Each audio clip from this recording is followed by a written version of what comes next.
ഇന്നത്തെ മന്ത്രിസഭാ യോഗത്തിൽ നമ്മുടെ കോളേജുകളിൽ പ്രൊഫഷണൽ കലാലയങ്ങളിലെല്ലാം റാഗിംഗ് വർദ്ധിച്ചു വരുന്നത് ശ്രദ്ധയിൽപ്പെട്ടിട്ടുണ്ടായിരുന്നു. നമ്മുടെ മാനിഫെസ്റ്റോയിലും പിന്നീട് ബജറ്റിലുമെല്ലാം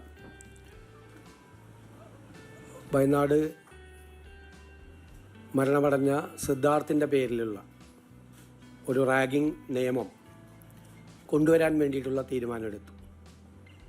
ഇങ്ങനെയുള്ള പരാതികൾ വരുമ്പോൾ ബന്ധപ്പെട്ട അധികാരികളെ അറിയിക്കാൻ വേണ്ടിയിട്ടുള്ള ഒരു സിദ്ധാർത്ഥ് ഡിസ്ട്രസ് ആപ്പ് രൂപീകരിക്കാനുള്ള തീരുമാനമെടുത്തു. രണ്ടാമത് നമുക്ക് ഓണക്കാലമാണ്. പരമ്പരാഗത മേഖലയിൽ ഒരുപാട് പ്രശ്നങ്ങളുണ്ട്. അതിൽ കയർ ഉൽപ്പന്നങ്ങൾ കെട്ടിക്കിടക്കുകയാണ്. ആ കയർ ഉൽപ്പന്നങ്ങൾ വിറ്റഴിക്കുന്നതിന് വേണ്ടിയിട്ടുള്ളൊരു വലിയ ക്യാമ്പയിൻ സർക്കാർ സ്ഥാപനങ്ങളും സ്വകാര്യ വ്യക്തികളുമെല്ലാം ഏതെങ്കിലും ഒരു കയർ ഉൽപ്പന്നം വാങ്ങിക്കണം.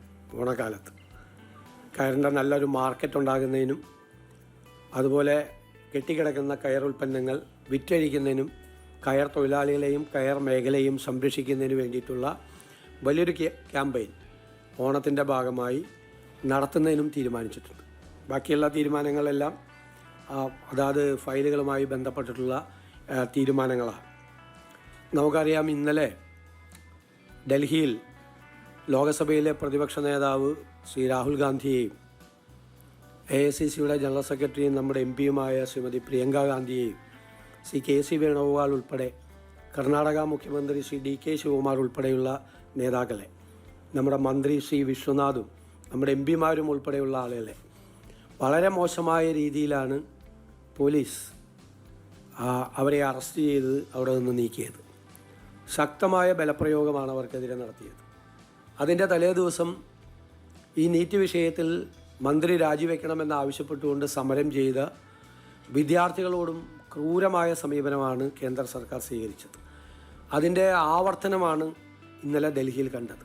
അതിലുള്ള അതിശക്തമായ പ്രതിഷേധം രേഖപ്പെടുത്തുകയാണ്. മാത്രമല്ല, ഈ സമരം മുന്നോട്ട് പോകും. കാരണം നിരവധി കുട്ടികളാണ് ആത്മഹത്യ ചെയ്തത്, നിരവധി കുട്ടികൾ.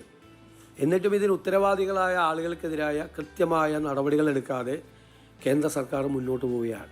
ഒരു കാരണവശാലും വെച്ചു പൊറുപ്പിക്കാൻ പറ്റാത്ത ഒരു കാര്യമാണ് ഇത്. ഇന്നലെ ഡൽഹിയിൽ നടന്നത് ശരിക്കും നരനായാട്ട് പോലുള്ളൊരു കാര്യമാണ്.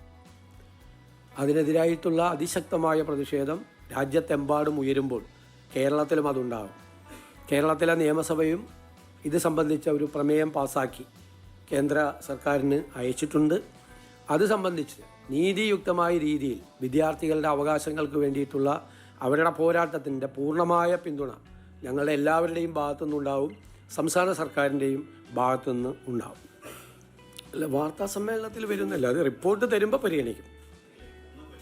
റിപ്പോർട്ട് നിങ്ങൾ കേട്ടതല്ലേ, ഞാൻ പറഞ്ഞില്ല.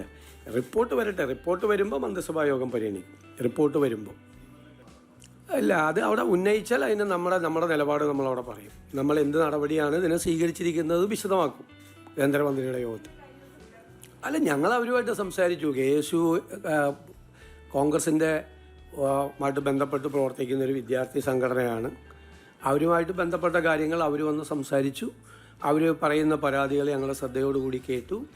അതിൽ ഗവൺമെൻറ്റിൻ്റെ ഭാഗത്തു നിന്നുള്ള ക്ലാരിഫിക്കേഷൻ എന്താ അതിൻ്റെ കാരണം എന്ന് അവരോട് വിശദീകരിച്ചു.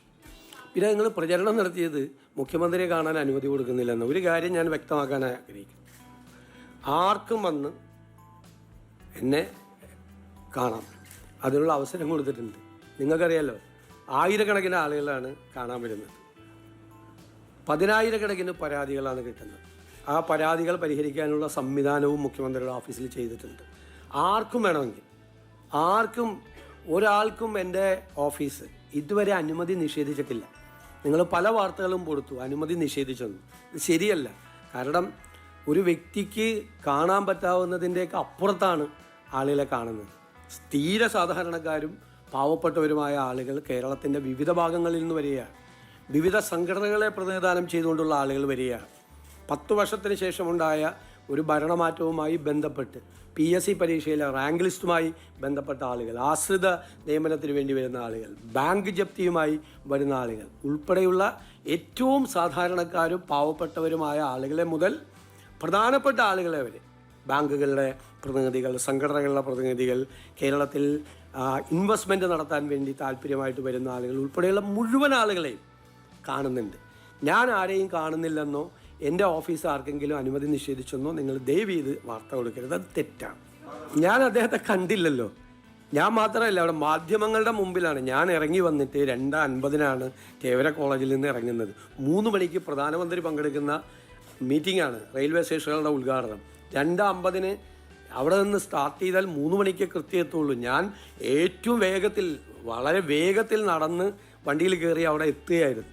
KSU പ്രസിഡൻറ്റ് കണ്ടു കഴിഞ്ഞാൽ എൻ്റെ ജില്ലക്കാരനായിരുന്നു, എൻ്റെ ജില്ലയിലെ KSU പ്രസിഡൻ്റായിരുന്ന ആളെ കണ്ടിട്ട് ഞാൻ മൈൻഡ് ചെയ്തില്ല എന്നുള്ളൊരു വാർത്ത. ഞാൻ നിൽക്കുന്നൊരു ഫ്രെയിമിൽ അദ്ദേഹം ഉണ്ട്.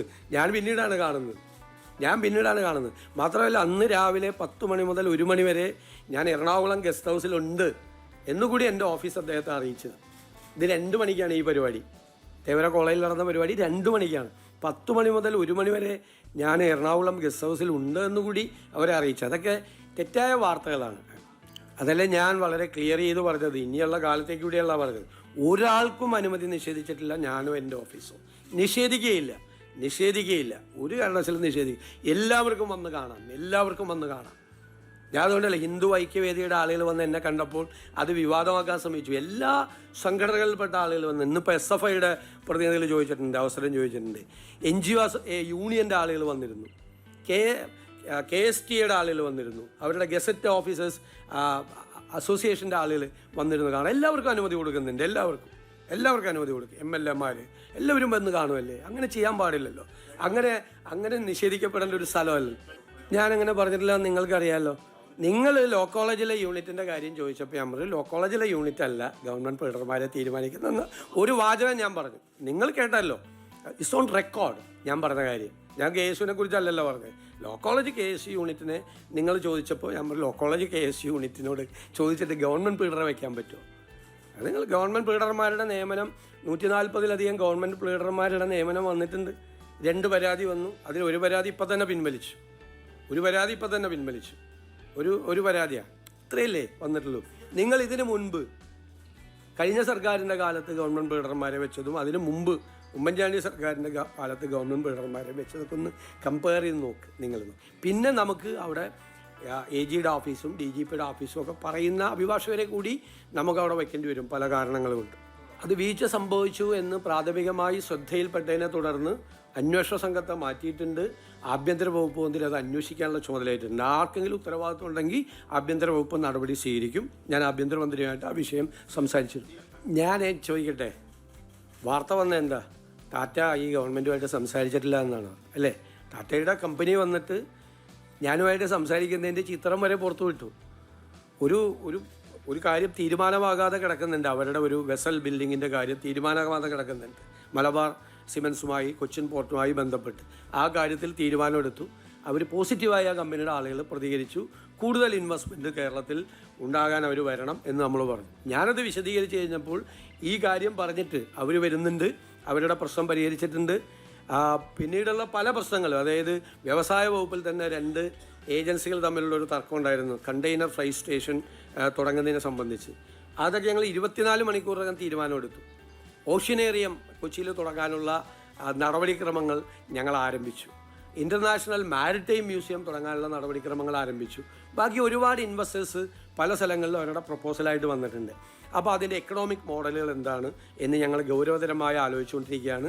ഏതെല്ലാം തരത്തിലാണ്, എക്സ്പ്രഷൻ ഓഫ് ഇൻട്രസ്റ്റ് വിളിക്കണമോ, PPP മോഡൽ വേണമോ, അല്ലെങ്കിൽ നമ്മൾ നേരത്തെ നമ്മൾ പറഞ്ഞില്ല റെമിറ്റൻസ് ഇക്കോണമി ഇൻവെസ്റ്റേഴ്സ് ഇക്കോണമിയാക്കി മാറ്റുന്നതിൻ്റെ ഭാഗമായി നമ്മുടെ മലയാളികളായ പ്രവാസികളുടെ ഇൻവോൾവ്മെൻറ്റ് പെടുന്നത് തുടങ്ങിയ എല്ലാ കാര്യങ്ങളും ഡീറ്റെയിൽ ആയിട്ട് മാരിടൈം പോളിസി തന്നെ വളരെ പെട്ടെന്ന് പ്രഖ്യാപിക്കുന്നതിന് വളരെ വേഗത്തിലാണ് നടപടിക്രമങ്ങൾ പോകുന്നത്. നമ്മൾ ആദ്യഘട്ടത്തിൽ ഒരു 10,000 കോടി രൂപയുടെ ഇൻവെസ്റ്റ്മെൻ്റ് എങ്കിലും ഈ ഘട്ടത്തിൽ നമ്മൾ പ്രതീക്ഷിക്കുന്നു. ഇതാണ് ഞാൻ ചോദിക്കട്ടെ, ആരെങ്കിലും വരില്ല എന്ന് പറഞ്ഞപ്പോൾ അവർ കണ്ടിട്ട് പോലും ഇല്ലെന്നാണ് ആ വാർത്ത വന്നത്. കണ്ടു എന്നുള്ളതിൻ്റെ ഇത് വ്യവസായ മന്ത്രി തന്നെ ആ ചിത്രം തന്നെ പുറത്തുവിട്ട് ഇഷ്ടംപോലെ ആളുകൾ, ധാരാളം ആളുകൾ കേരളത്തിന് പുറത്തു നിന്നും ഇന്ത്യക്ക് പുറത്തു നിന്നും ധാരാളം ആളുകൾ പുതിയ പോളിസിയാണ് വന്നത്. പോർട്ട് സിറ്റിയുടെ ഏവിയേഷൻ ഹബിൻ്റെ MSME ആയിട്ട് ബന്ധപ്പെട്ടത്, സ്പേസ് ഇക്കോണമിയായിട്ട് ബന്ധപ്പെട്ടത് 4-5 പുതിയ വാതിലുകളാണ് കേരളത്തിലെ ഇൻവെസ്റ്റ്മെൻറ്റിന് വേണ്ടി തുറന്നിരിക്കുന്നത്. അപ്പോൾ എനിക്ക് നിങ്ങളോട് പറയാനുള്ളത്, നിങ്ങൾ വാർത്ത കൊടുക്കുന്നുണ്ട്, കുറച്ചുകൂടി പോസിറ്റീവായിട്ട് കൂടി കേരളത്തിൻ്റെ ഒരു ഭാവിയെ കരുതിയിട്ട് കൂടി നിങ്ങളൊരു അപ്രോച്ച് ഉണ്ടാകണമെന്ന് എൻ്റെ അഭ്യർത്ഥന, റിക്വസ്റ്റാണ്. നല്ല ചോദ്യമാണ്. ദേശാഭിമാനി ഇപ്പോൾ ചോദിക്കാൻ അവസരം തന്നല്ലോ. ഞാൻ മുഴുവൻ കേട്ടു. ഞാൻ മുഴുവൻ കേട്ട് ഇടയ്ക്ക് കയറി പറയരുത്. അല്ലല്ല വഖഫ് അല്ലല്ല. ഞാൻ ചോദിക്കട്ടെ, ഞാൻ കേട്ടല്ലോ. ഒന്നേ തന്നെ ഇടയ്ക്ക് മറ്റുള്ളവർ ചോദിക്കുമ്പോൾ ഇടയിൽ കയറി പറയരുത് മാത്രമേ ഞാൻ അങ്ങോട്ട് അഭ്യർത്ഥിച്ചുള്ളൂ. ഇപ്പോൾ ചോദിച്ചല്ല, എൻ്റെ ഇടയിലേക്ക് പറയരുത്, എന്നെ പറയാൻ അനുവദിക്കണം. നിങ്ങൾക്കറിയാമല്ലോ, 2025 ഇത് വഖഫ് പുനഃസംഘടിപ്പിച്ചു. ഇന്ത്യയിൽ വളരെ എതിർപ്പുകൾ, പ്രതിപക്ഷം മുഴുവൻ എതിർത്ത് ഇത് പാസ്സാക്കിയ വഖഫ് ആക്ട്, സെൻട്രൽ ഗവൺമെൻറ് പാർലമെൻറ്റിൽ പാസ്സാക്കിയ വഖഫ് ആക്ട് പാസ്സായതിനു ശേഷം ആദ്യമായി രൂപീകരിച്ച വഖഫ് ബോർഡാണ് കേരളത്തിലേത് ആദ്യത്തെ. അതിൽ രൂപീകരിച്ചപ്പോൾ തന്നെ ആ രൂപീകരണ ഉത്തരവിൽ തന്നെ എഴുതിയിട്ടുണ്ട്, ഇത് ഒരു മുസ്ലിമേതര 2 പ്രതിനിധികളെ, നോൺ മുസ്ലിം പ്രതിനിധികളെ വെക്കണമെന്നുണ്ട്. അപ്പോൾ അതിൽ ഈ ഉത്തരവിൽ തന്നെ ഉണ്ട്, മുസ്ലിമേതര പ്രതിനിധിയെ പൊതുകാര്യ പ്രസക്തരിൽ നിന്നും ബാർ കൗൺസിലിൽ നിന്നും തിരഞ്ഞെടുക്കുമെന്നാണ് സർക്കാർ അറിയിച്ചത്. അവർ 2 പേരെ പിന്നീട് നിയമിക്കും എന്ന് കഴിഞ്ഞ സർക്കാർ അറിയിച്ചു. അവരെ പിന്നീട് നിയമിക്കും. ബാർ കൗൺസിൽ ഇലക്ഷൻ നടക്കുന്നതുകൊണ്ടാണ് അതിനുശേഷം നിയമിക്കും. ആ ഉത്തരവിൽ തന്നെ ഉണ്ട് നോൺ മുസ്ലിം പ്രതിനിധികളെ, കാരണം സെൻട്രൽ ആക്റ്റാണ്, നോൺ മുസ്ലിം പ്രതിനിധികളെ, മുസ്ലിമേതര പ്രതിനിധികളെ പിന്നീട് വയ്ക്കും എന്ന് പറഞ്ഞുകൊണ്ടാണ് ഇത് വെച്ചത്. അതിനുശേഷം 4 ഹർജികൾ കോടതിയിൽ വന്നു. 4 ഹർജികളിലെ പ്രധാനപ്പെട്ട പോയിന്റുകൾ എന്തൊക്കെയായിരുന്നു? ഒന്ന്, ഈ നോൺ മുസ്ലിം ആളുകളെ വെച്ചിട്ടില്ല. ഒന്ന്. രണ്ടാമത്, മുസ്ലിം വിഭാഗങ്ങളിലെ ഷിയ, ബോറ, ആഘാഖാനി, പിന്നോക്ക മുസ്ലിം ഇവരുടെ പ്രതിനിധികളെ വഖഫ് ബോർഡിൽ വെച്ചിട്ടില്ല. പിന്നെ സെക്ഷൻ 14 അനുസരിച്ച് ഓരോ കാറ്റഗറിയും അത് നിർണ്ണയിക്കുന്നത് മാൻഡേറ്ററിയാണ്, നിർബന്ധമാണ്. അത് ചെയ്തിട്ടില്ല. പിന്നെ ഇപ്പോൾ വെച്ചിരിക്കുന്ന ആളുകൾ യോഗ്യരായിട്ടുള്ള അല്ലാത്ത ആളുകളും വെച്ചിട്ടുണ്ട് എന്ന് പറഞ്ഞു. ഇതാണ് 4 ഹർജികൾ വന്നത്. ഇത് വന്ന ഉടനെ തന്നെ എന്താണ് ഞങ്ങളുടെ ഗവൺമെൻറ് എടുത്ത സ്റ്റാൻഡ്? എന്താണ് ഞങ്ങളുടെ ഗവൺമെൻറ് എടുത്ത സ്റ്റാൻഡ്? വളരെ കൃത്യമായിട്ട് ഞങ്ങൾ പറഞ്ഞു, കോടതിയിൽ ഞങ്ങൾ പറഞ്ഞു, വളരെ കൃത്യമായിട്ട് പറഞ്ഞു, ഇതെല്ലാം പരിശോധിച്ച് ഞങ്ങൾ വഖഫ് ബോർഡ് ഞങ്ങൾ കോൺസ്റ്റിറ്റ്യൂട്ട് ചെയ്യാം, പക്ഷേ ഈ ഹർജികൾ തള്ളണം എന്ന് ഞങ്ങൾ ആവശ്യപ്പെട്ടിട്ടുണ്ട്. ഹർജികൾ തള്ളണം എന്ന് ഞങ്ങൾ ആവശ്യപ്പെട്ടിട്ടുണ്ട്. കോടതിയിൽ ഞങ്ങൾ ആവശ്യപ്പെട്ടിട്ടുണ്ട്, ഹർജികൾ തള്ളണം എന്ന് ഞങ്ങൾ ആവശ്യപ്പെട്ടു. ഇനി ഇതിൻ്റെ മീതെ സുപ്രീം കോടതിയിൽ പോയി വഖഫ് ബോർഡ്. അപ്പോൾ അവിടെ വെച്ച് വഖഫ് ബോർഡ് എന്താ പറഞ്ഞിരിക്കുന്നത്? വഖഫ് ബോർഡിൻ്റെ ചെയർമാനടക്കമുള്ള ആളെന്താ പറഞ്ഞിരിക്കുന്നത്? അതായത് അമുസ്ലിം അംഗങ്ങളെ സെക്ഷൻ 14 പ്രകാരം വെച്ചുകൊള്ളാം, ബാർ കൗൺസിലിൽ നിന്നും പൊതുകാര്യ പ്രസക്തരിൽ നിന്നും മുൻ വാഗ്ദാനം അനുസരിച്ച് ചെയ്തു കൊള്ളാം. അപ്പോൾ പോയില്ലേ ഇതെല്ലാം? അവർ പോയി പറഞ്ഞാണ്, സുപ്രീം കോടതി പോയി പറഞ്ഞാണ് വെച്ചുകൊള്ളാം. സെക്ഷൻ 14 പാലിച്ച് വഖഫ് മുന്നോട്ട് കൊണ്ടുപോകാൻ അനുമതി വേണം.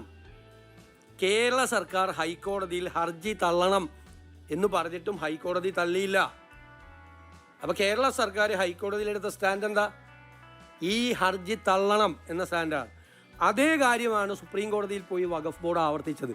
എന്നിട്ട് പ്രതിപക്ഷ നേതാവ് വർഗീയത പരത്തുന്നതിന് വേണ്ടിയിട്ട് ഒരു മുസ്ലിം ഒരു വിരുദ്ധ വികാരം ഉണ്ടാക്കുന്നതിന്, മുസ്ലിങ്ങളെ UDFനും ഈ സർക്കാരിനും എതിരാക്കുന്നതിന് വേണ്ടി തെറ്റായി നടത്തിയ വർഗീയ പ്രചാരണമാണ് പ്രതിപക്ഷ നേതാവ് നടത്തിയത്. ഈ ഹർജി തള്ളണം എന്നാണ് ഞങ്ങൾ ആവശ്യപ്പെട്ടത്. ഈ ഹർജിക്ക് മുമ്പ് തന്നെ ഇത് നിയമിച്ച സമയത്ത് ഈ 2 അമുസ്ലിം അംഗങ്ങളെ ഞങ്ങൾ നിയമിച്ചുകൊള്ളാം എന്ന് പറഞ്ഞ സർക്കാരാണ് അദ്ദേഹത്തിൻ്റെ സർക്കാർ. It's on record. അദ്ദേഹം പറഞ്ഞിട്ടുണ്ട്, അവരുടെ ഗവൺമെൻറ് പറഞ്ഞിട്ടുണ്ട് 2 പേരെ വെച്ചുകൊള്ളാം. ഞങ്ങൾ ഈ പരാതി മാത്രമല്ല, 4 പ്രധാനപ്പെട്ട പരാതികൾ വന്നപ്പോൾ ഞങ്ങൾ ആ പരാതികൾ പരിശോധിച്ച് വഖഫ് ബോർഡ് കോൺസ്റ്റിറ്റ്യൂട്ട് ചെയ്യാം, പക്ഷേ ഈ ഹർജികൾ തള്ളണം, ഗവൺമെൻറ് ചെയ്തോളാം എന്ന് പറഞ്ഞു. ഗവൺമെൻറ്റിൻ്റെ ഈ സ്റ്റാൻഡിനെയാണ് വഖഫ് ബോർഡ് പോയി സുപ്രീം കോടതിയിൽ പോയി ഉയർത്തിക്കാട്ടിയത്. ഹർജി തള്ളണമെന്ന് സംസ്ഥാന സർക്കാർ പറഞ്ഞിട്ടും ഹൈക്കോടതി ഞങ്ങൾക്ക് പ്രവർത്തിക്കാൻ അനുമതി തരുന്നില്ല. ഞങ്ങൾ നേരത്തെ വാഗ്ദാനം ചെയ്തിരുന്നത് പോലെ 2 അമുസ്ലിങ്ങളെ വെച്ചുകൊള്ളാം എന്ന് പറഞ്ഞിട്ട് ഈ വർഗീയ പ്രചരണം നടത്തി ഞങ്ങളുടെ സർക്കാരിനെ പ്രതിക്കൂട്ടിലാക്കാൻ പ്രതിപക്ഷ നേതാവോ CPM വിചാരിച്ചാൽ നടക്കില്ല. ഇതാണ് ഞങ്ങളുടെ സ്റ്റാൻഡ്. ക്ലിയറാണ്. അല്ല, അതുമായിട്ട് ബന്ധപ്പെട്ട് എനിക്കറിയത്തില്ല. എനിക്കറിയില്ല, എനിക്ക് അതിൻ്റെ ഡീറ്റെയിൽസ് അറിയില്ല. അന്വേഷിച്ചിട്ട് ഞാൻ പറയാം. എനിക്കതിൻ്റെ ഡീറ്റെയിൽസ് അറിയത്തില്ല. പക്ഷേ ഒരു കാര്യം ഞാൻ ഇപ്പോഴത്തെ അല്ല, സുപ്രീം കോടതി, എന്നിട്ട് സുപ്രീം കോടതി 2 കൂട്ടരെ കേൾക്കാൻ വേണ്ടിയിട്ട് പറഞ്ഞു വിട്ടു. സുപ്രീം കോടതിയിൽ കേരള ഗവൺമെൻറ്, ഇപ്പോഴത്തെ ഗവൺമെൻറ് എടുത്ത സ്റ്റാൻഡിനെ പിന്തുണച്ചുകൊണ്ടാണ് വഖഫ് ബോർഡ് അവിടെ പോയത്. സർക്കാർ തള്ളണം, ഈ കേസ് തള്ളണമെന്നാണ്, ഈ ഹർജികൾ തള്ളണമെന്നാണ്. എന്നിട്ട് ഇതിലെ പ്രധാനപ്പെട്ട പരാതികൾ പരിശോധിച്ച് അതനുസരിച്ച് വഖഫ് ബോർഡ് കോൺസ്റ്റിറ്റ്യൂട്ട് ചെയ്യാൻ ഗവൺമെൻറ് തയ്യാറാണ് എന്നാണ് പറഞ്ഞത്. എന്നിട്ട് എന്തു പ്രചരണമാണ് നടത്തുന്നത്? അല്ലല്ലോ, ഞങ്ങൾ അങ്ങനെ പറഞ്ഞിട്ടില്ലല്ലോ. അല്ലല്ല, ഞാൻ ചോദിക്കട്ടെ, കഴിഞ്ഞ ഗവൺമെൻറ് എടുത്ത നിലപാടെന്താ? അമുസ്ലിങ്ങളായ ആളുകളെ വെച്ചുകൊള്ളാമെന്നാണ്. കാരണം അത് ഗവൺമെൻറ് പാസ്സാക്കിയ നിയമമല്ലേ. അത് അല്ലല്ല, ഞങ്ങളല്ല കേട്ടോ, നിങ്ങൾ പറഞ്ഞത് ഈ അമുസ്ലിങ്ങളായ ആളുകളെ പിന്നീട് വെച്ചുകൊള്ളാം എന്ന് ഉത്തരവിൽ തന്നെ ഉണ്ട്. പിണറായി സർക്കാർ ഇറക്കിയ ഉത്തരവ് നിങ്ങൾ വായിച്ചു നോക്ക്. ആ ഉത്തരവിലുണ്ടത്. എന്നിട്ട് ഇപ്പോഴും വഖഫ് ബോർഡ് പോയി ഹൈക്കോടതിയിലും സുപ്രീം കോടതിയിലും പറയുന്നത് ഞങ്ങളത് വെച്ചുകൊള്ളാമെന്നാ. അല്ല, അത് ഇപ്പോൾ സെൻട്രൽ ആക്ട് അല്ലേ. ഇപ്പോൾ കോടതി അതിനെതിരായിട്ട്, സെൻട്രൽ ആക്ടിനെതിരായിട്ട് സുപ്രീം കോടതി പോയിട്ട് സുപ്രീം കോടതി അത് തള്ളിയത് കൊണ്ടാണ് പിണറായി സർക്കാർ വഖഫ് ബോർഡ് വെച്ചപ്പോൾ ഞങ്ങൾ ഈ 2 അമുസ്ലിം പ്രതിനിധികളെ ഞങ്ങൾ വെച്ചുകൊള്ളാം. ചിലപ്പോൾ തെരഞ്ഞെടുപ്പിന് മുമ്പായതുകൊണ്ടായിരിക്കും വെക്കായിരുന്നത്. ബൈൻഡിങ് ആണല്ലോ. അതുകൊണ്ടാണല്ലോ പിണറായി സർക്കാർ പറഞ്ഞത് ഇല്ലെങ്കിൽ പിണറായി സർക്കാരിന് ഒരു സ്റ്റാൻഡ് എടുക്കാമല്ലോ, വെക്കില്ല. Tamil Nadu case is different. Only this matter, 2 non-Muslims, appointment of 2 Muslims only pending before the Supreme Court. Here there are other demands also in the other petitions. There are 4 petitions before the High Court that I have already stated to you that there is no proper representation for Shia, Bora, Aga Ghani and backward Muslims, and there is no some of the persons are not competent, and according to section 14(6), determination of each category is mandatory. There is a violation. 3 more other petitions also. 4 petitions are pending before the Kerala High Court. The Waqf Board also has taken a stand before the High Court as well as in the Supreme Court that we will comply with the provisions of the section 14. Already taken a stand, and we demanded the rejection of the petition also, the dismissal of the petition also. No. They have not mentioned anywhere in the order itself. They have categorically stated that these 2 appointments will be done later. And they said that there is a representative from public persons and from the Bar Council. Since the Bar Council election is going on, we are not ready to appoint them. After the election, we will appoint. They have given an assurance in the order itself and before the High Court also. Waqf Board also repeated the same submission in the Supreme Court. Already Supreme Court dismissed that petition. There is a provision in the Act passed by the Parliament that there should be an appointment of 2 non-Muslims in the order itself and before the High Court also. Waqf Board also repeated the same submission in the Supreme Court. Already Supreme Court dismissed that petition. There is a provision in the Act passed by the Parliament that there should be an appointment of 2 non-Muslims. Somebody challenged and the Supreme Court dismissed that petition. As you said rightly, the Tamil Nadu petition is pending. We have to go through the final judgment of the High Court and the Supreme Court. According to the direction of the concerned court, we will take a decision. ഇതിൻ്റെ അകത്ത് വലിയ പ്രചരണങ്ങൾ നടക്കുകയാണ്. കേരള ചരിത്രത്തിലെ ഏറ്റവും ഉയർന്ന ഡിമാൻഡാണ് വൈദ്യുതിക്ക് ഈ സീസണിലുണ്ടായത്. കനത്ത മഴക്കുറവ്, എൽ നിനോ പ്രകാരമുള്ള കനത്ത മഴക്കുറവ്, അണക്കെട്ടുകളിലെ ജലശേഖരത്തിൻ്റെ വലിയ ഇടിവ്, ജലവൈദ്യുത ഉൽപ്പാദനത്തിൽ ഹൈഡൽ പവർ ഉൽപ്പാദനത്തിലുണ്ടായ 80% കുറവ്, ദേശീയ വൈദ്യുതി വിപണിയിൽ ആവശ്യത്തിന് വൈദ്യുതി ലഭ്യമാകാതിരുന്ന പ്രശ്നം, ഗുരുതരമായ പ്രശ്നങ്ങളാണ് ഉണ്ടായത്. കഴിഞ്ഞ വർഷത്തേക്കാൾ ഈ വർഷം ഏകദേശം 1000 മെഗാവാട്ടിൻ്റെ വർധനയാണ് ഉണ്ടായിരിക്കുന്നത്. അതേ സമയത്ത് മഴയില്ലാത്തത് കൊണ്ടുള്ള ജലവൈദ്യുത ഉൽപ്പാദനം താഴോട്ട് പോയി, ഗൗരവമായി താഴോട്ട് പോയി. 2055-56% മഴക്കുറവുണ്ടായി. ജലനിരപ്പ് ഗണ്യമായി കുറഞ്ഞു. ജൂലൈ 17 മൊത്തം സംഭരണ ശേഷിയുടെ 28% മാത്രമായിരുന്നു ജലസംഭരണിയിൽ. കഴിഞ്ഞ വർഷം ഇതേ സമയത്ത് ഇത് 61%. ഇതാണിത്. മാത്രമല്ല, നിലവിലെ പ്രതിസന്ധിക്കുള്ള വളരെ പ്രധാനപ്പെട്ട മറ്റൊരു കാരണം, ഉമ്മൻചാണ്ടിയുടെ സർക്കാർ 25 വർഷക്കാലത്തേക്ക് ഒരു യൂണിറ്റിന് 4 രൂപ 29 പൈസ നിരക്കിൽ ഒരു എഗ്രിമെൻ്റ് വെച്ചു. ആ എഗ്രിമെൻ്റ് പ്രകാരം അന്നത്തെ ഉമ്മൻചാണ്ടി സർക്കാർ ഒരു വർഷം വാങ്ങിച്ചു, 7 വർഷം പിണറായി സർക്കാരും വാങ്ങിച്ചു. 7 വർഷം. 8ാമത്തെ വർഷം ആ വൈദ്യുതി കരാർ റദ്ദാക്കി. ആ 4 രൂപ 29 പൈസയ്ക്ക് ഒരു യൂണിറ്റിന് 25 വർഷത്തേക്കുള്ള എഗ്രിമെൻ്റ് റദ്ദാക്കി. എന്നിട്ട് എത്ര രൂപയ്ക്കാണ് മേടിച്ചെന്നറിയാം വൈദ്യുതി? 8 രൂപ മുതൽ 14 രൂപ വരെ. 4 രൂപ 29 പൈസയുടെ റദ്ദാക്കിയിട്ട് മാസങ്ങളോളം, വർഷങ്ങളോളം വൈദ്യുതി ബോർഡ് വലിയ സാമ്പത്തിക പ്രതിസന്ധിയിലേക്ക് കൂടി പോയി. ഡെയിലി 20-30 കോടി രൂപ അഡീഷണൽ ആകുന്ന സ്ഥിതിയിലേക്ക് വന്നു.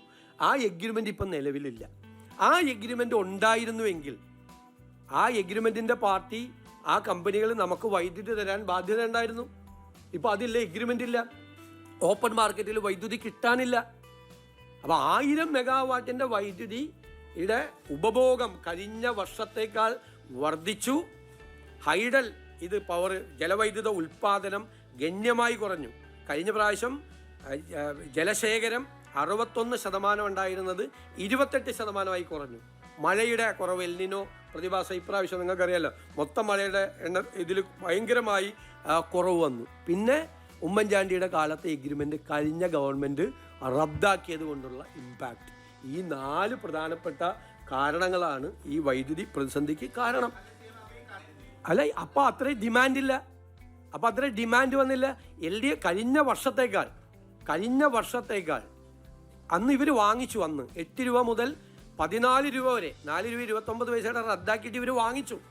ഒരുപാട് പ്രാവശ്യം വാങ്ങിച്ചു, വൈദ്യുതി പുറത്തുനിന്ന് മേടിച്ചു. ഇപ്പോൾ ഉള്ള പ്രശ്നം, അന്നത്തേക്കാൾ 1000 മെഗാവാട്ട് കൂടുതൽ കൺസംഷൻ വന്നു ഈ പ്രാവശ്യം.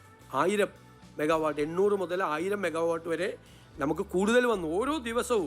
ഓരോ ദിവസത്തെയും കൂടുതലാണ്. 2024-25 വർഷമായി താരതമ്യം ചെയ്യുമ്പോൾ 10 മില്യൺ യൂണിറ്റിൻ്റെ ഉപഭോഗം, കൺസംഷനാണ് ഒരു ദിവസം വർദ്ധിച്ചിരിക്കുന്നത്. മറ്റേ എഗ്രിമെൻ്റ് ഉണ്ടെങ്കിൽ നമുക്ക് പുറത്തുനിന്ന് മേടിച്ച് കൊടുക്കാം. ആ എഗ്രിമെൻറ്റും ഇല്ല. ഓപ്പൺ മാർക്കറ്റിൽ വൈദ്യുതി വലിയ പ്രശ്നമാണ്. എൽനിനോ ആയതുകൊണ്ട് എല്ലാ ഗവൺമെൻറ്റുകളും ഇത് വാങ്ങിച്ചുകൊണ്ടിരിക്കുകയാണ്. ഇതൊരു സീരിയസ് ആയില്ല. അല്ലാതെ നമ്മുടെ ഗവൺമെൻറ് വന്ന് 30 ദിവസം കൊണ്ട് ഞങ്ങളുണ്ടാക്കിയ പ്രതിഭാസമാണ് പവർ കട്ട് എന്ന് പറയുന്നത്. അങ്ങനെ ഞങ്ങളുടെ ഗവൺമെൻറ് വിചാരിച്ചിട്ടൊരു പവർ കട്ട് മനഃപൂർവ്വമായിട്ട് ജനങ്ങൾ 1 മണിക്കൂർ ഇരുട്ടിൽ കഴിയട്ടെ ഒരു മണിക്കൂർ ജനങ്ങൾ ഇരുട്ടിൽ കഴിയട്ടെ എന്നൊരു പുതിയ സർക്കാർ തീരുമാനിക്കുമോ? അപ്പോൾ ഒരു ഔചിത്യമില്ലാത്ത പ്രചരണം, ഒരടിസ്ഥാനവും ഇല്ലാത്ത പ്രചരണം സംസ്ഥാനത്ത് നടക്കുകയാണ്. ഞങ്ങളിപ്പോൾ തയ്യാറാക്കിക്കൊണ്ടിരിക്കുകയല്ലേ. ഇത് ഞങ്ങൾ ഗവൺമെൻറ് അധികാരത്തിൽ വന്ന് ഒരു മാസത്തിനകം, ഇപ്പോൾ 2 മാസമല്ലേ ആയുള്ളൂ, ഒരു മാസത്തിനും ഉണ്ടായതാണ്. ഇപ്പോൾ എൽനിനോ ഒരു പ്രഡിക്ഷൻ ഉണ്ടായിരുന്നു, പക്ഷേ ഇത്രയും മഴ കുറയുമെന്ന് ആർക്കും അറിയില്ല. ഇത്രയും ജലശേഖരം നമ്മുടെ സംഭരണികളിൽ കുറയുമെന്ന് കരുതിയില്ല. പിന്നെ ഓപ്പൺ മാർക്കറ്റിൽ വൈദ്യുതി കിട്ടാതിരിക്കുമെന്ന് കരുതിയില്ല. ഇത് എക്രോസ് ദ കൺട്രി ഈ വിഷയമുണ്ട്. അപ്പോൾ എല്ലാവരും ഈ ഓപ്പൺ മാർക്കറ്റിലേക്ക് പോയി അവർ ചോദിക്കുന്നതിലേക്ക് വാങ്ങിച്ചുകൊണ്ടിരിക്കുകയാണ്. ഇപ്പം തന്നെ ഞങ്ങൾ 5 രൂപ 96 പൈസയ്ക്ക് 200 മെഗാവാട്ട് ഓപ്പൺ മാർക്കറ്റിൽ നിന്ന് വാങ്ങി. ഇപ്പോൾ 200 മെഗാവാട്ട് കൂടി ഇതിനേക്കാൾ കുറഞ്ഞ നിരക്കിൽ വാങ്ങിക്കാനുള്ള ശ്രമം നടത്തുകയാണ്. പുരകത്തുമ്പോൾ വാഴ വെട്ടാൻ പോയില്ല നമ്മൾ. അപ്പോൾ വലിയ എമൗണ്ടിൽ മേടിച്ചില്ല. അപ്പോഴും ഇവർ 14 രൂപയ്ക്ക് വരെ വൈദ്യുതി മേടിച്ചു. മനസ്സിലായ? ഞാനിപ്പോൾ ഈ അദാനി ഇതൊന്നും ഞാൻ സാധാരണ പറയാറില്ല. ആ വൈദ്യുതി കരാർ റദ്ദ് ചെയ്തിട്ട് അദാനി കമ്പനിക്കാണ് കൊടുത്തത് വൈദ്യുതി. അവരെ നിന്നാണ് പിന്നെ വൈദ്യുതി മേടിച്ചത്. എന്തുകൊണ്ടാണ് അന്നത്തെ വൈദ്യുതി കരാർ റദ്ദ് ചെയ്തതെന്ന് ഇതുവരെ പഴയ മുഖ്യമന്ത്രി, ഇപ്പോഴത്തെ പ്രതിപക്ഷ നേതാവും പറഞ്ഞിട്ടില്ല, അന്നത്തെ വൈദ്യുതി മന്ത്രിയും പറഞ്ഞിട്ടില്ല. ആ വൈദ്യുതി കരാർ 8 കൊല്ലം കഴിഞ്ഞിട്ടാണ് കരാറ് നടപ്പിലാക്കി. 8 കൊല്ലം. പിന്നെ ഞാൻ ചോദിക്കട്ടെ, റെഗുലേറ്ററി കമ്മീഷനിൽ ആരൊക്കെയായിരുന്നു അംഗങ്ങൾ? പേര് പറയിപ്പിക്കണം. അല്ലല്ല, പേര് പറയിപ്പിക്കണം അംഗങ്ങൾ. അതിൽ ആരൊക്കെയായിരുന്നു അംഗങ്ങൾ? CPM വളരെ പ്രധാനപ്പെട്ട നേതാക്കളായിരുന്നു അതിൻ്റെ അകത്ത് അംഗങ്ങൾ, ആ റെഗുലേറ്ററി കമ്മീഷനിലെ അംഗങ്ങൾ. മനസ്സിലായേ? എന്നിട്ട് പ്രൊസീജിയറൽ മിസ്റ്റേക്ക് ഉണ്ടെന്ന് 8 കൊല്ലം കഴിഞ്ഞ് കണ്ടുപിടിച്ചിട്ട് നേരെ അത് റദ്ദാക്കിയിട്ട് 8 രൂപ തൊട്ട് 14 രൂപ വരെ വൈദ്യുതി മേടിക്കുകയാണ്. അദാനി കമ്പനിയുടെ നിന്നാണ് മേടിച്ചത് ആദ്യം. അല്ല, അത് നോക്കാം, നമ്മളത് പരിശോധിച്ചുകൊണ്ടിരിക്കുകയാണ് എല്ലാം. ഇപ്പം നമുക്ക് ഇതിനൊരു പ്ലാൻ ഉണ്ടാക്കി നമ്മളിത് ചെയ്യാൻ വേണ്ടിയിട്ടല്ലേ ചെയ്യുന്നത്. യഥാർത്ഥത്തിൽ ഇതാണ് സംഭവം. ക്ലിയർ ആയില്ലേ? ഇനി ചോദിച്ചു അടുത്തത്. അങ്ങനെ മുൻകൂട്ടി പറയുന്നതിൽ എന്തെങ്കിലും പാളിച്ചകൾ വൈദ്യുതി ബോർഡിൻ്റെ ഭാഗത്തുനിന്നുണ്ടെങ്കിൽ അത് പരിശോധിക്കാം. ഞാൻ 2 മാസമല്ലേ ആയുള്ളൂ. എല്ലാ ഗവൺമെൻറ്റുകളും അവരുടേതായ റീസണബിൾ സമയം എടുക്കാറുണ്ട്. ഇപ്പോൾ ഞങ്ങൾ കൊച്ചിൻ എയർപോർട്ട് പുനഃസംഘടിപ്പിച്ചു, അതുപോലെ കണ്ണൂർ എയർപോർട്ട് പുനഃസംഘടിപ്പിച്ചു, ഞങ്ങൾ പ്ലാനിംഗ് ബോർഡ് പുനഃസംഘടിപ്പിച്ചു. എല്ലാം ഇങ്ങനെ ഓരോന്ന് ചെയ്ത് വരുവാണ്. അതെല്ലാം വളരെ പെട്ടെന്നുണ്ടാവും. അല്ല, ഞാൻ പറയട്ടെ, അത് വളരെ ആരോഗ്യമന്ത്രി അതിൻ്റെ അകത്തൊരു ക്ലാരിഫിക്കേഷൻ കൊടുത്തു. ഭക്ഷണം കൊടുക്കുന്നതിലല്ല പ്രശ്നം. ഭക്ഷണം കൊടുത്ത് ചില സ്ഥലങ്ങൾ കയ്യേറിയ പ്രശ്നം വന്നു. ചില ആശുപത്രിക്കകത്ത് ചില സ്ഥലങ്ങൾ കയ്യേറിയ സ്ഥലം വന്നു. പിന്നെ എല്ലായിടത്തും ഒരു ഭയങ്കര പൊളിറ്റിസൈസ് ചെയ്യുന്ന രീതിയിൽ ബാനറും അതൊക്കെ കെട്ടി വന്നു. ഇപ്പം നെയ്യാറ്റിൻകരയിൽ ഞങ്ങൾ കൊടുത്തുകൊണ്ടിരിക്കുന്നുണ്ട്. ഞങ്ങളുടെ ഒരു 6 വർഷമായിട്ട് അവിടെ ആ ഗവൺമെൻറ് ഉണ്ടായിരുന്ന സമയത്ത് ആശുപത്രിയുടെ അകത്തേക്ക് കയറ്റിയിട്ടില്ല. ഞാൻ പോയിട്ട് റോഡിന് പുറത്ത് വന്നിട്ടാണ് ഈ വിതരണത്തിൽ അവർ ഈ വാർഷികമൊക്കെ ആഘോഷിക്കുമ്പോൾ അവർ നമ്മളെയൊക്കെ വിളിക്കും. ഞാൻ പ്രതിപക്ഷ നേതാവായിരുന്നപ്പോൾ പോയി കൊടുത്തത്. അപ്പോൾ ഞാൻ ചോദിച്ചു, ഇത് റൂട്ടിൽ കൊടുക്കണമെന്ന് ചോദിച്ചു ഭക്ഷണം. അപ്പോൾ പറഞ്ഞു, കഴിഞ്ഞ ഗവൺമെൻറ് ഇവർക്ക് കോൺഗ്രസ്സുകാരാണ് കൊടുക്കുന്നത് നെയ്യാറ്റിൻകരയിൽ, അതുകൊണ്ട് അകത്ത് കയറാൻ പറ്റില്ല എന്ന് പറഞ്ഞൊരു ബാൻ ഏർപ്പെടുത്തിയിട്ടുണ്ടെന്ന് പറഞ്ഞു. അപ്പോൾ ഞാൻ വിളിച്ച് സംസാരിച്ചിട്ട് അതൊന്നും മാറ്റിയില്ല. അപ്പോൾ ഞാൻ പറഞ്ഞ റോഡരികിൽ അപകടകരമാണ്, ആളുകൾ വന്നിങ്ങനെ കൂടി നിൽക്കുന്നത്. ഞാൻ പോയപ്പോൾ എനിക്കൊരു വല്ലാത്ത വിഷമം തോന്നി. പക്ഷെ അവർ കൊടുക്കുന്നുണ്ട്. ഇപ്പോൾ DYFI ഭക്ഷണം കൊടുക്കുന്നതിനെ അഭിനന്ദിക്കുന്ന ആളാണ് ഞാൻ. ഭക്ഷണം കൊടുക്കുന്നതിൽ ഒരു വലിയ നല്ല കാര്യമല്ലേ കൊടുക്കുന്നത്, അതിനെന്താ തെറ്റ്? ഭക്ഷണം കൊടുക്കുന്നതിൽ ഒരു തെറ്റുമില്ല. അതൊരു യുവജന സംഘടന അത് ചെയ്യുന്നത് നല്ല കാര്യമാണ്. ഞാൻ അവരെ അഭിനന്ദിക്കുകയും ചെയ്യുന്നുണ്ട്. ബാക്കിയുള്ളവർ കൂടി അത് മാതൃകയാക്കി അത് ചെയ്യട്ടെ. ഒരുപാട് ആളുകൾ അത് ചെയ്യുന്നുണ്ട്. പക്ഷെ ചെയ്യുമ്പോൾ നമ്മളൊന്ന് ഈ സ്ഥലമൊക്കെ ആശുപത്രിയുടെയൊക്കെ കയ്യേറി ചെയ്യരുത്. അവിടെ പോയി ഇത് വല്ലാതെ പൊളിറ്റിസൈസ് ചെയ്യരുത്. അതൊക്കെ നോക്കണം. പിന്നെ നമ്മൾ കുറേ സംഘടനകളൊക്കെ സ്റ്റേറ്റ് വൈറ്റ് ചെയ്യുമ്പോൾ താഴെ തട്ടിലുള്ളവർ ചിലപ്പോൾ മുകളിലുള്ളവർ പറഞ്ഞ് കേൾക്കാതെ അത് ഓവറായിട്ടൊക്കെ ചിലപ്പോൾ ചെയ്യണ കാര്യമാണ്. ഭക്ഷണം കൊടുക്കുന്നതിനൊന്നും എതിരായിട്ടുള്ള ഒരു സ്റ്റാൻഡ് ഗവൺമെൻറ് എടുക്കില്ല. ആരോഗ്യമന്ത്രി അത് വളരെ വ്യക്തമായിട്ട് പറഞ്ഞിട്ടുണ്ട്. പറഞ്ഞപ്പോൾ അത് അദ്ദേഹം ഇതാണ് അദ്ദേഹം ഉയർത്തിക്കാട്ടിയത്. അദ്ദേഹം അത് ക്ലാരിഫൈ ചെയ്തുകയും ചെയ്തു. ഭക്ഷണം കൊടുക്കുന്നതിലൊന്നും ഞങ്ങളെതിരായിട്ടുള്ളൊരു നിലപാടും ഈ ഗവൺമെൻറ് സ്വീകരിക്കില്ല. കൊടുക്കുന്നവർ കുറച്ചുകൂടി ശ്രദ്ധിച്ചും ഭംഗിയായിട്ടും ചെയ്ത് ആളുകൾ ഇത് കൊടുത്താൽ അവർക്ക് വലിയ സന്തോഷവും. കൊടുക്കുന്നത് നല്ല കാര്യമാണ്, ഒരു തെറ്റുമില്ല. അല്ല, അത് നോക്കട്ടെ, നമുക്ക് മറ്റു കാര്യങ്ങൾ അതിന് റീസണബിളായിട്ടുള്ള സമയം എടുക്കില്ല. അവരുടെ റിപ്പോർട്ട് നമുക്ക് അതേപോലെ നടപ്പാക്കാൻ നമുക്ക് പറ്റില്ല എന്ന് അറിയിച്ചിട്ടുണ്ട്. ഞാൻ പറയട്ടെ, ഇതെല്ലാം ഇതിൻ്റെ കാര്യങ്ങൾ അറിയാതെ നടത്തുന്ന വാർത്താ പ്രചരണങ്ങളാണ്, തെറ്റായ കാര്യമാണ്. ഗവൺമെൻറ്റിൻ്റെ മുമ്പിൽ പ്രോപ്പറായിട്ടുള്ള ഒരു റിപ്പോർട്ട് വരുന്നതിന് മുമ്പ് ആഭ്യന്തര വകുപ്പിലെ DGPയുടെ അടുത്താണ് അവർ കൊടുക്കേണ്ടത്. ആ റിപ്പോർട്ട് എപ്പോഴാണ് കിട്ടിയത്? എന്താണ്? കഴിഞ്ഞ ആഴ്ച. അത് DGP പരിശോധിച്ച് അത് ആഭ്യന്തര വകുപ്പ് മന്ത്രിയുടെ മുമ്പിൽ വരും. ഞങ്ങൾ ആലോചിച്ച് ആ കാര്യത്തിൽ എന്ത് നടപടി ചെയ്യണമെന്ന് പറയും. ഒരു ഡിലേയും വന്നിട്ടില്ല. അതിൻ്റെ ഇടയിൽ അജിത് കുമാറിന് പ്രമോഷൻ കൊടുക്കാൻ വേണ്ടിയിട്ട് മനഃപൂർവ്വമായിട്ട് ഞങ്ങൾ വൈകി. ഞങ്ങൾക്ക് എന്താ അജിത് കുമാറായിട്ട് ബന്ധം? ഞാനല്ലേ ഏറ്റവും കൂടുതൽ അദ്ദേഹത്തെ വിമർശിച്ച ആൾ. എൻ്റെ പേരും എൻ്റെ പടമൊക്കെ വെച്ചിട്ട് കൊടുക്കുക, അജിത് കുമാറിനെ രക്ഷപ്പെടുത്താൻ വേണ്ടി ഞാൻ ഇറങ്ങിയെന്നൊക്കെ പറഞ്ഞു. അടിസ്ഥാനരഹിതമായി എത്രമാത്രം വാർത്തകളാണ് വന്നത്. ഈ ഒരു കാര്യം കൂടി, ഇപ്പോൾ ഏതായാലും ഇത്ര നിങ്ങൾ ചോദിക്കാത്തവരാണ് അങ്ങോട്ട് പറയാം. ഞാൻ ചോദിക്കുമെന്ന് വിചാരിച്ചിട്ട് നിങ്ങളാരും മിണ്ടുന്നില്ല. CMDRFനെ കുറിച്ച് വ്യാപകമായ പ്രചരണം നടക്കുക. CMDRF അഴിമതിയാണ്. കഴിഞ്ഞ ഗവൺമെൻറ്റിൻ്റെ കാര്യത്തിൽ ഒന്നും ചെയ്യുന്നില്ല. മുൻ സർക്കാരിൻ്റെ കാലത്ത് 18/5/2021 വരെയുള്ള കുടിശ്ശിക എത്രയായിരുന്നു അറിയാം? അപേക്ഷകളുടെ 34,661. CMDRFിലേക്ക് ചികിത്സിക്കാൻ അപേക്ഷ കൊടുത്താൽ ഡിലേ വരുമായിരുന്നു. 6 മാസവും 6 മാസത്തിൽ കൂടുതൽ ഡിലേ പിണറായി സർക്കാർ ഇരുന്ന കാലത്തും വരുമായിരുന്നു. ഞങ്ങൾ വന്നതിന് ശേഷം 2 മാസമല്ലേ ആയുള്ളൂ.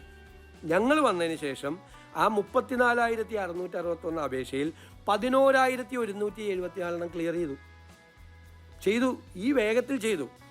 ഈ സർക്കാരിൻ്റെ കാലത്ത് പുതിയ അപേക്ഷ കിട്ടിയിട്ടുണ്ട് 23,653. അതിൽ ഞങ്ങൾ 9,726 ചെയ്തു. അപ്പോൾ ഏകദേശം 21,000-ഓളം അപേക്ഷകൾ 2 മാസം കൊണ്ട് ഈ ഗവൺമെൻറ് ക്ലിയർ ചെയ്തു. ഞങ്ങൾ വന്നൊന്നും ഇരുന്നേ ഉള്ളൂ.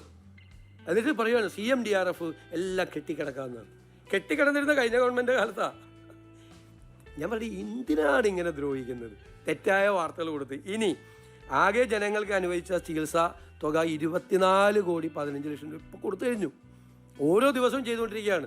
അത് സ്പീഡാക്കാൻ സ്റ്റാഫ് മറ്റതെല്ലാ സംവിധാനവും ചെയ്തുകൊണ്ട് പിന്നെ അടിയന്തരമായിട്ട് ചില കളക്ടർമാർ അല്ലെങ്കിൽ ചില ജനപ്രതിനിധികൾ ശ്രദ്ധയിൽപ്പെടുത്തുന്ന കാര്യത്തിൽ നമുക്ക് അക്ഷയ കേന്ദ്രങ്ങൾ വഴി ഇപ്പോഴും വന്നുകൊണ്ടിരിക്കുകയാണ്. നമ്മൾ ചിലപ്പോൾ പെട്ടെന്ന് ഡിസിഷൻ എടുക്കേണ്ടി വരും ചില കാര്യത്തിൽ. ഇപ്പോൾ വയനാട് മരണമടഞ്ഞ ആളുകൾക്ക് വേണ്ടിയിട്ട് പെട്ടെന്ന് തീരുമാനം മന്ത്രിസഭയിൽ കൊണ്ടുപോയി എടുത്തു. ചില തീരുമാനങ്ങൾ, ചില കുഞ്ഞുങ്ങൾക്കൊക്കെ സർജറി, ചില പെട്ടെന്ന് പ്രശ്നം, ആ സർജറി നടത്താൻ പൈസയില്ല, ആ സർജറിയുടെ ഡേറ്റ് ഫിക്സ് ചെയ്തു എന്ന് വരുമ്പോൾ നമുക്ക് ഈ 6 മാസം ഡിലേ ചെയ്ത് കൊടുത്താൽ മതിയാണ്. തീരെ പാവപ്പെട്ടവരായ ചില കേസുകളൊക്കെ റെക്കമെൻഡ് ചെയ്ത് കളക്ടർമാരുടെ അടുത്ത് വരും, അതൊക്കെ നമുക്ക് കൊടുക്കുക. ഇതിലെന്താ അഴിമതി? അത് നേരത്തെ തീരുമാനിച്ചതല്ലേ. നേരത്തെ തീരുമാനിച്ച കുറേ മാനദണ്ഡങ്ങളുണ്ട്, അതൊക്കെ നമ്മൾ പരിശോധിക്കും. നമുക്ക് കാലാനുസൃതമായ മാറ്റങ്ങൾ വരുത്തും. Reaction. We have deplored the action initiated by the Delhi police with the support of the central government.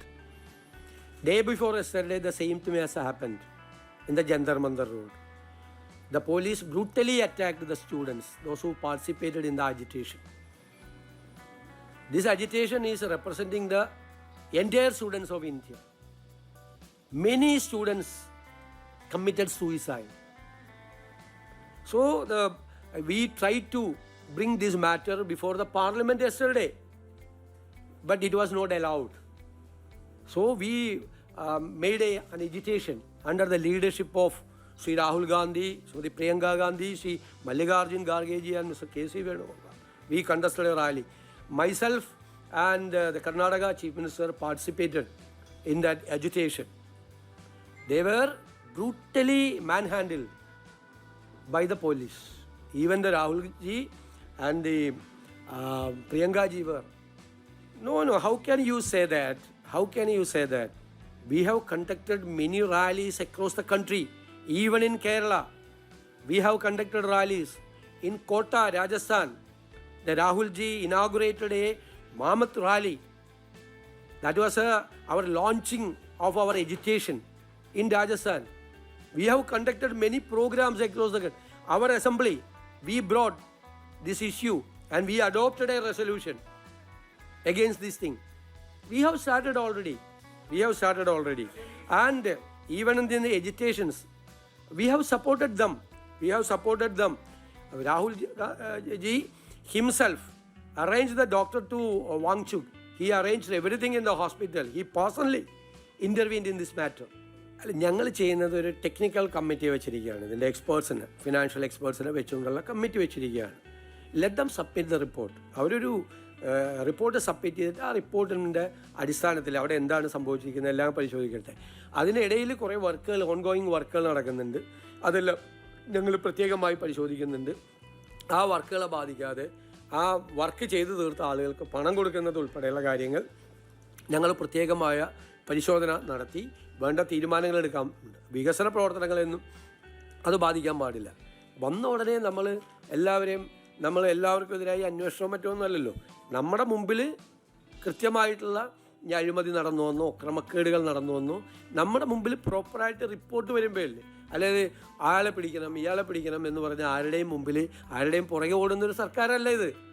അതൊക്കെ സംഘടനാപരമായ കാര്യങ്ങളല്ല. അതൊക്കെ തീരുമാനം അഖിലേന്ത്യാ കോൺഗ്രസ് കമ്മിറ്റി നേതൃത്വം കേരളത്തിലെ നേതാക്കന്മാരുമായിട്ട് ആലോചിച്ച് അവർ ഉചിതമായ തീരുമാനം എടുക്കും.